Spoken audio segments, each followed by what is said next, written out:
لا الہ الا اللہ لا الہ الا اللہ لا الہ الا اللہ۔ کل 20 رکعات ہیں جو 10 سلاموں کے ساتھ ہیں۔ 20 رکعات مرد اور عورت دونوں کے لیے سنت مؤکدہ ہیں، البتہ مرد کے لیے جماعت کے ساتھ مسجد میں تراویح کی نماز پڑھنا سنت مؤکدہ علی الکفایہ ہے، جبکہ عورت کے لیے مسجد میں جانا جائز نہیں ہے۔ سنت مؤکدہ علی الکفایہ کا کیا معنی؟ یعنی اگر کسی بندے نے سستی کی وجہ سے گھر کے اندر تراویح کی نماز پڑھ لی تو اس کی تراویح کی نماز ہو جائے گی، لیکن یاد رکھیں وہ ثواب نہیں ملے گا جو مسجد میں ملے گا، جو جماعت کے ساتھ تراویح پڑھنے کا ثواب ملتا ہے وہ نہیں ملے گا، لیکن سنت ادا ہو جائے گی۔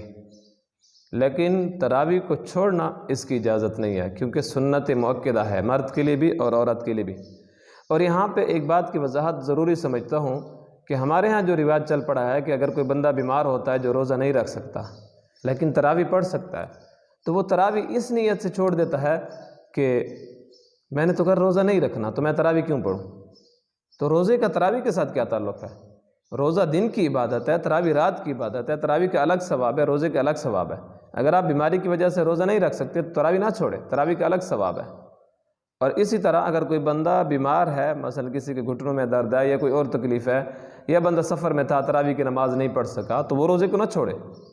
روزہ اور تراویح یہ الگ الگ عبادتیں ہیں، روزہ دن کی عبادت، تراویح رات کی عبادت، یہ الگ الگ عبادتیں ہیں اور ان دونوں کا اہتمام کرنا چاہیے۔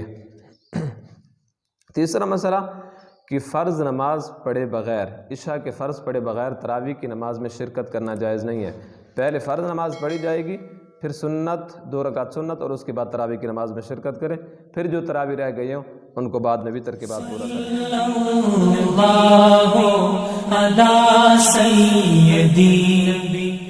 صلی اللہ علیہ